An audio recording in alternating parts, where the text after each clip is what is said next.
नमस्कार दोस्तों। एक गुरु का आश्रम था। एक बार जब वह गुरु अपने शिष्य को उपदेश दे रहे थे, तब उसके आनंद नाम के शिष्य ने पूछा कि गुरुदेव, कर्मों का फल कैसे मिलता है और जरा समझाइए। तब गुरुदेव आनंद से कहते हैं, भंते, हमने अपने जीवन में जो कुछ भी पाया, जो कुछ भी खोया, वह इसी दुनिया का था और वह यहीं पर रह जाएगा। हमारे साथ कुछ भी नहीं जाएगा। हम खाली आए थे, हम बिल्कुल खाली जाएंगे। और जो लोग अपने मन से बिल्कुल खाली होकर जाते हैं, वास्तव में उनके अंदर ज्ञान का दीप जल जाता है। वो आगे चलकर दूसरे जन्मों में निर्वाण की स्थिति को प्राप्त कर सकते हैं। लेकिन उससे पहले तुम्हें इस जीवन की निरर्थक को समझना होगा। यहाँ पर कुछ भी पाना या कुछ भी खोना कोई मायने नहीं रखता। हर इंसान को बचपन के दिन प्रिय क्यों होते हैं? क्योंकि उस समय उसे कोई भी चिंता ही नहीं रहती। वह आजाद होता है। उसके मन में कोई लालसा नहीं होती। जिस काम में भी लग जाता है, उसी में मग्न हो जाता है। लेकिन जैसे जैसे इंसान की आयु बढ़ने लगती है, वैसे वैसे उसकी इच्छाएं, उसकी कामनाएं दिन ब दिन बढ़ती जाती हैं। और इसीलिए अक्सर इंसान भविष्य की तैयारी में लगा रहता है या फिर अतीत के बारे में सोचता रहता है और वह वर्तमान में जीना भूल जाता है। वहीं अगर हम किसी छोटे बच्चे को देखें तो उसके लिए कोई भविष्य या कोई अतीत नहीं होता। उसके लिए तो बस वर्तमान होता है और इसीलिए वह वर्तमान में पूरा आनंदित होकर रहता है। गुरुदेव कहते हैं, भंते, आज मैं तुम्हें एक कहानी सुनाता हूँ जिससे तुम्हें पता चल जाएगा कि मनुष्य को उसके कर्मों का फल कैसे मिलता है। बहुत समय पहले की बात है। एक बहुत ही बड़ा प्रसिद्ध नगर था। उस नगर में एक राजा रहता था। वह राजा जब धीरे धीरे बूढ़ा होने लगा तो उसकी जो रानियां थीं, वह उस राजा की उपेक्षा करने लगी थी। राजा रानियों की उपेक्षा को बर्दाश्त नहीं कर सका और वह चिंतित रहने लगा। एक दिन उसने अपने वैद्य को बुलवाया और उस वैद्य से कहा कि हे वैद्य राज, क्या आप कोई इस तरह की दवाई को तैयार कर सकते हैं जो मेरी खोई हुई जवानी को वापस कर सके? उस वैद्य ने सोचा कि यह राजा तो बड़ा ही मूर्ख है। यह फिर से जवान होना चाहता है। ये जानता है कि इस संसार में व्यक्ति यदि एक बार बूढ़ा हो गया तो दोबारा वह जवान नहीं हो सकता है। और यह मुझसे कह रहा है कि मुझे ऐसी दवाई तैयार करके दो जिससे मेरी खोई हुई जवानी वापस आ जाए। यह राजा जब इतना मूर्ख है तो इससे धन निकलवाना कोई बुरी बात नहीं है। इसीलिए मैं कोई ऐसी तरकीब लगाता हूँ जिससे यह राजा मेरी ही चाल में फंस जाए। उस वैद्य के मन में राजा के प्रति जो भावना थी वह अच्छी नहीं थी। वह उससे धन लेना चाहता था और उस राजा की मूर्खता पर वह उसका राज्य पाठ भी हड़प करना चाहता था। उस वैद्य ने कहा कि राजन, दवा तो मैं तैयार कर सकता हूँ और उस दवा से मैं जानता हूँ कि आपको पूरी तरह से लाभ भी होगा। लेकिन इसके लिए मेरे द्वारा जो भी बातें हैं वह आपको स्वीकार कर करनी होगी और उसका आपको पालन भी करना होगा। राजा ने पूछा कि कौन सी बातें हैं? उस वैद्य ने कहा कि इसके लिए आपको करीब 8 महीने तक तहखाने में रहना होगा। राजा ने कहा कि किस लिए? वैद्य ने कहा कि यह दवा तभी अपना प्रभाव डाल पाएगी जहां पर सूर्य की किरण न पहुंच सके। तहखाना ऐसी जगह है जहां पर सूर्य की किरण नहीं पहुंच सकेगी और यह दवा तभी अपना प्रभाव कर पाएगी। वैद्य ने कहा कि आपको यदि जवान होना है, आप बुढ़ापे से छुटकारा पाना चाहते हैं, तो यह त्याग आपको करना होगा। वैद्य की बात सुनकर राजा ने कहा कि ठीक है वैद्य राज, मैं तहखाना बनवाने का आदेश देता हूँ। जब तक तहखाना तैयार होता है तब तक आप मेरे लिए दवाओं को तैयार कर दीजिए। राजा की बात को सुनकर वैद्य कहने लगा कि हे राजन, तहखाना तो आप तैयार करवाएंगे, लेकिन मेरी एक शर्त और भी है। वह भी आपको माननी होगी। उस तहखाने में आपको अकेले रहना होगा और आपके सेवक जो भी आप तक दवा और भोजन पहुंचाएंगे वह केवल तहखाने के दरवाजे पर ही रख करके वापस चले आएंगे। यदि आपको यह सारी चीजें मंजूर हो तो मैं दवा को तैयार करूं।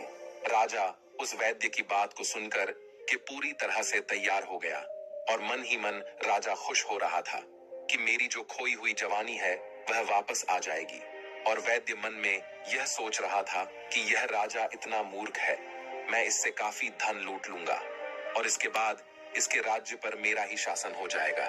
क्योंकि राजा जब मेरे कहने के अनुसार तहखाने में चला जाएगा तो राज्य का जो भी कार्य है वह मेरे हिसाब से चलेगा।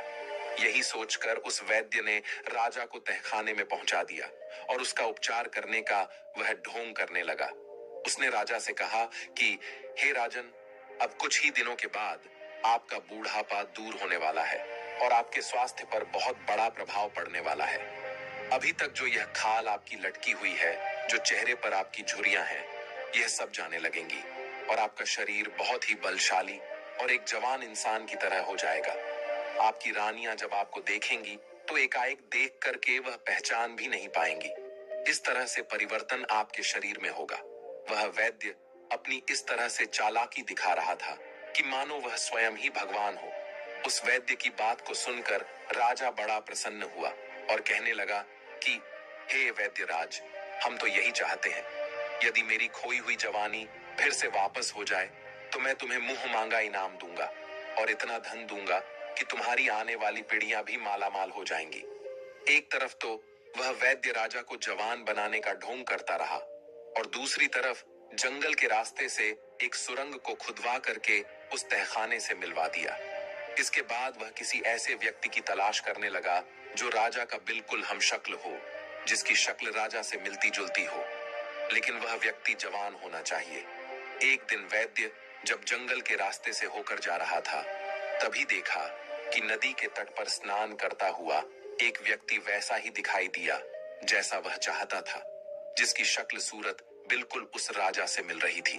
वह जो वैद्य था वह उस व्यक्ति के पास पहुंचा और कहने लगा कि हे नौजवान, लगता है कि इस नगर में पहली बार आए हो और तुम कहाँ के रहने वाले हो।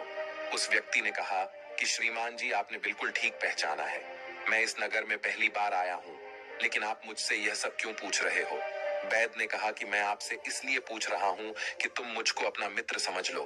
अगर तुम मेरा कहना मानोगे और मेरे काम के लिए तुम तैयार हो जाओगे तो मैं तुम्हें इस नगर का राजा बना सकता हूँ। वैद्य की बात को सुनकर वह जो युवक था वह आश्चर्यचकित हो गया। वह कहने लगा कि आप कैसी बातें कर रहे हो, क्या आपका दिमाग सही नहीं है। उस वैद्य ने कहा कि नहीं, मेरा दिमाग पूरी तरह से सही है और मैं इस राज्य का वैद्य हूँ। मेरा राजा पर बहुत बड़ा प्रभाव है। मैं जो चाहता हूँ वही कर सकता हूँ। उस व्यक्ति ने कहा कि यह तो बड़ी खुशी की बात है। जब आप इतने प्रभावशाली व्यक्ति हैं तो आप मुझे राजा बना सकते हैं, लेकिन राजा बनने के लिए मुझे क्या करना होगा। वैद्य ने कहा कि सिर्फ कुछ दिनों के लिए तुम्हें मेरे द्वारा बताया गए एक तहखाने में रहना होगा, लेकिन जैसे ही तुम तहखाने से जब बाहर आओगे तो सीधे राज सिंहासन पर जाकर के बैठ जाओगे और तुम इस राज्य के राजा बन जाओगे। वैद्य की बात को सुनकर कि वह व्यक्ति कहने लगा, लेकिन ऐसे कैसे में राजमहल में जाकर सीधा राजा के सिंहासन पर बैठ जाऊं, मुझे तो यहाँ कोई जानता भी नहीं है। अगर किसी ने मुझे इस गुस्ताखी के लिए पहचान लिया और जेल के सलाखों में कैद कर दिया तो कौन मुझे बाहर निकालेगा। वह युवक थोड़ी देर के लिए तो डर गया था, लेकिन वैद्य ने जैसे तैसे उस व्यक्ति को इस काम के लिए मना लिया और कहा कि तुम बस मेरा कहना मानोगे तो कुछ ही समय में इस राज्य का राजा बन जाओगे। उस व्यक्ति ने कहा कि मुझे आपका यह प्रस्ताव स्वीकार है, बता दीजिए मुझे कितने दिनों तक इंतजार करना पड़ेगा। उस वैद्य ने कहा कि तुम्हें कुछ ही महीनों के लिए तहखाने में रहना होगा, इसके बाद तुम्हारा इंतजार खत्म हो जाएगा। बहुत कम समय में ही तुम्हारा इंतजार खत्म हो जाएगा। ज्यादा से ज्यादा 1-2 महीनों तक तुम्हें तहखाने में रहना होगा। इसके बाद मेरी जो भी योजना है उसी के अनुसार मैं अपना काम करूंगा। उस व्यक्ति ने कहा कि ठीक है, पास ही में एक गांव पड़ता है, उसी गांव के बाहर एक झोपड़ी है, वहीं पर मैं ठहरा हूं। यदि आप चाहे तो किसी भी युवक को या खुद आकर के मुझे वहां से बुलवा सकते हैं। उस वैद्य ने कहा ठीक है। फिर वह वैद्य वहां से वापस आया और अपनी योजना को तेज कर दिया। एक रात की बात है कि उसने जो वह बूढ़ा राजा था उसके खाने में चुपके से जहर मिला दिया और उस जहर के कारण जब उस राजा की मृत्यु हो गई तो वह जो वैद्य था वह राजा की लाश को कंधे पर लाद करके सुरंग के रास्ते से बाहर निकल गया और जंगल में जाकर के एक बड़ा सा कुआं था, उसी में राजा की लाश को फेंक दी और फिर वही सुरंग के रास्ते उस व्यक्ति को उस तहखाने में ला करके वहां बिठा दिया और उसे कहने लगा कि तुम्हें यहाँ कुछ ही दिन जो भी कष्ट है वह सहना पड़ेगा। जैसे ही तुम्हारी दाढ़ी और मूछें बड़ी हो जाएंगी और फिर तुम एक राजा के जैसे दिखाई देने लगोगे, मैं तुम्हें इस तहखाने से बाहर निकाल करके सीधे राजभवन में पहुंचा दूंगा और तुम इस तरह से रहना कि जैसे बूढ़ापे से छुटकारा पाकर तुम नई तरह से जवान हुए हो। उस व्यक्ति ने कहा कि यदि मुझे किसी ने पहचान लिया तो क्या होगा। वैद्य बहुत ही चालाक था। उसने उस आदमी से कहा कि यह सब का तुम मुझ पर छोड़ दो, जो भी होगा मैं संभाल लूंगा। तुम्हें सिर्फ इतना करना है कि मैं जो भी कह रहा हूं, जैसा भी कह रहा हूं, उसी के अनुसार तुम्हें चलना है। उस व्यक्ति ने कहा, ठीक है, आप जैसा कहेंगे या आप जैसा कह रहे हैं मैं वैसा ही करूंगा। इसके बाद वह वैद्य वहां से निकलकर के राज दरबार में पहुंचा और जो भी वहां पर मंत्री और सभासद थे उन सबके पास पहुंच करके कहा कि आप सभी के लिए एक बहुत खुशखबरी की बात है। मेरी दवाओं ने महाराज के ऊपर ऐसा असर किया है कि महाराज फिर से जवान हो गए हैं। कल वह महल में आएंगे और आप लोग उनके स्वागत के लिए तैयार रहना। फिर वहां के मंत्री गण कहने लगे, हम अपने राजा के नए रूप का भरपूर स्वागत करेंगे। फिर वहां से वैद्यराज सीधा रानियों के दरबार में पहुंच गया और वही बात उन दोनों रानियों से भी कही। इस बात को सुन के दोनों रानियां प्रसन्न हो गईं। उन्होंने वैद्य को बहुत सारा धन निकाल करके दिया। योजना के अनुसार अगले ही दिन वह वैद्य तहखाने से उस व्यक्ति को ला करके राजमहल के सिंहासन पर बिठा दिया। फिर उस नए राजा को सभी रानियां और वहां के मंत्री देख करके हैरान हो जाते हैं, क्योंकि वह राजा बिल्कुल एक युवा पुरुष दिखाई देने लगा था। फिर भी उनकी दोनों रानियां और उनके मंत्री इस बात से सहमत हो गईं कि यही उनके राजा है। इतना ही नहीं, उस वैद्य ने राजा बने युवक से यह भी कहा कि राजन, आपका जो पुराना नाम था वह आप बदल दीजिए, क्योंकि अब आपका शरीर भी नया हो गया है, इसलिए आपका नाम भी नया होना चाहिए। उस व्यक्ति ने कहा कि वैद्य जी, आपसे अच्छा नाम और कौन रख सकता है। जब आपने मुझे बुढ़ापे से जवान बना दिया है तो आप एक अच्छा सा नाम सोच करके रख दीजिए। फिर उस वैद्य ने जो भी नाम राजा का रखा वह सभी को पसंद आया और सभी ने उसकी सराहना की। अब एक नए नाम से वह राजा प्रसिद्ध हो गया था। उसी नए नाम से उस राजा की राजमहल में जय जयकार होने लगी। कुछ दिन तो राजा और जो वैद्य था वह सब एक दूसरे के इशारों पर चलते रहे, लेकिन परिस्थितियां उसके अनुकूल जब हो गईं और सब कुछ सामान्य हो गया तो उसने वैद्य की उपेक्षा करना शुरू कर दिया। यह देख करके वह वैद्य जो था वह बड़ा दुखी हो गया। एक दिन उसने एकांत में राजा से कहा कि राजन, सिंहासन प्राप्त करते ही मेरी उपेक्षा करना शुरू कर दिया। आपको याद है कि क्या वचन आपने मुझको दिया था। वह राजा कहने लगा कि कैसा वचन की बात कह रहे हो। वैद्य ने कहा कि मैं उसी वचन की बात कह रहा हूं जो आपने मुझसे पहले वादा किया था। आप भविष्य में राजकाज मेरे ही आदेश के अनुसार चलाएंगे, लेकिन आप तो मुझसे कुछ भी नहीं पूछते हैं। राज कार्य में तो अब मंत्रियों के परामर्श से ही चलाते हो। फिर राजा ने उस वैद्य से कहा, तुम वैद्य राज हो, मंत्री नहीं, इसलिए तुम्हारा परामर्श लेना मेरे लिए आवश्यक नहीं है।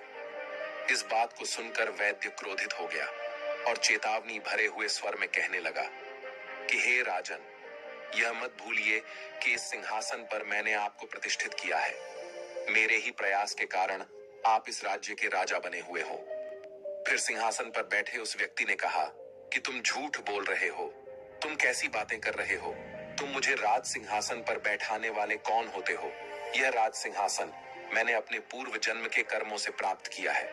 मैंने अच्छे कर्म किए, त्याग किया, तपस्या किया और उसी का प्रमाण है कि मैं आज राजा बना हुआ हूं।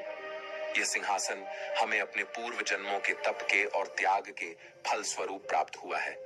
वैद्य ने कहा, ये आप कैसी बातें कर रहे हो। उस व्यक्ति ने कहा कि समय आने दो, सब कुछ पता चल जाएगा और इसका प्रमाण भी तुम्हें मिल जाएगा कि मैंने कैसे अपने पूर्व जन्म के कर्मों के अनुसार इस राज्य के सिंहासन को प्राप्त किया है। राजा की बात को सुनकर वैद्य वहां से चला गया। वह मन ही मन राजा को कोसने लगा कि धोखेबाज कहता है उसके पूर्व जन्म के तप के स्वरूप सिंहासन उसे मिला है। समय आने दो, मैं देख लूंगा कि तेरे तप और त्याग का कैसा तुमको परिणाम मिला है। धीरे धीरे समय बीतता गया। एक दिन राजा नाव में विहार करने के लिए अपने मंत्री और उस वैद्य के साथ नदी के किनारे पहुंचा। वहां उसने नदी के जल में बहते हुए 4 कमल पुष्प देखे। फिर उसने आदेश देकर वह चारों फूल नदी में से निकलवाए। फिर ध्यान से उन्हें देखता हुआ कहने लगा, आश्चर्य, यह फूल तो बिल्कुल सोने के लगते हैं। जीवन में मैंने कभी इतने अद्भुत कमल के फूल नहीं देखे। उसने कहा कि हाँ राजन। मंत्री ने भी राजा की सहमति जताई। ऐसे फूल तो मैंने पहली बार देखे हैं। देखिए तो इनमें कैसी सुंदर पीली पीली किरणें निकल रही हैं। इन्हें तो आपको अपने सरोवर में लगवाना चाहिए। राजा ने वैद्य की ओर इशारा करते हुए कहा कि वैद्यराज, आप तो वनस्पति शास्त्र के बहुत ही गहरे जानकार हैं। बहुत सी जड़ी बूटियों को आप देखते ही पहचान लेते हैं कि यह कौन सी जड़ी बूटियां हैं, और जाकर के उस स्थान का पता तो लगाइए जहां से यह फूल नदी में बह करके आए हैं, और यदि हो सके तो इनके कुछ बीज भी ले आइएगा।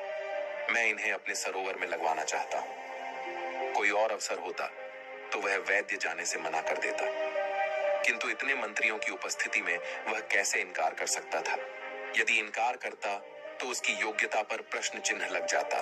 सब यही सोचते कि इस वैद्य को वनस्पति शास्त्र का कोई भी ज्ञान नहीं, यह वैद्य तो केवल पाखंडी है, इसे कुछ भी मालूम नहीं है। इस तरह से कि उसकी हंसाई न हो जाए, यही सोच करके वह वैद्य तैयार हो गया। नदी के बहाव के विपरीत दिशा में चलता हुआ वैद्य उस नदी के स्थल पर पहुंचा जहां उसने एक बहुत पुराना ऐसा मंदिर देखा जो खार में तब्दील हो चुका था। उस मंदिर का अधिकतर जो हिस्सा था वह ध्वस्त हो चुका था। सिर्फ वही कक्ष कुछ अच्छी हालत में बचा हुआ था, जिसमें भगवान एक की मूर्ति थी। भगवान की मूर्ति को देख करके उस वैद्य ने भगवान को प्रणाम किया। फिर उससे कक्ष बाहर निकाल करके मंदिर के प्रांगण में पहुंचा और इधर उधर निगाह दौड़ाने लगा। तभी उसकी नजर एक बरगद के वृक्ष पर पहुंच गई। वह बरगद का पेड़ बहुत ही विशाल था। नदी के किनारे वह उगा हुआ था। उसकी कुछ शाखाएं तो नदी के जल के ऊपर फैली हुई थीं। तभी उसकी नजर वृक्ष की एक शाखा पर लटके हुए एक मानव के कंकाल पर जाकर के अटक गई। नर कंकाल बरगद की एक मोटी सी शाखा पर लटका हुआ था। उसकी टांगे आकाश की ओर थीं और सिर नदी के जल से कुछ ऊपर था। फिर वह वैद्य उस नर कंकाल के समीप गया और वह सोचने लगा कि यह कैसा कंकाल है और किसका है, और क्यों विपरीत अवस्था में लटका हुआ है। क्या इसके उल्टा लटकने में कोई रहस्य छुपा हुआ है। वैद्य यह सब बातें सोच ही रहा था कि अचानक मौसम बदल गया। आकाश में काले घने बादल छा गए। हवा का प्रवाह तेज होने लगा। देखते ही देखते तेज आंधी के साथ घनघोर बरसात शुरू हो गई। बरसात में भीगने से बचने के लिए वह जो वैद्य था वह बरगद के मोटे तने के नीचे खड़ा हो गया। फिर एकाएक लटकती हुई उसकी नजर फिर उस कंकाल के ऊपर जाकर के टिक गई।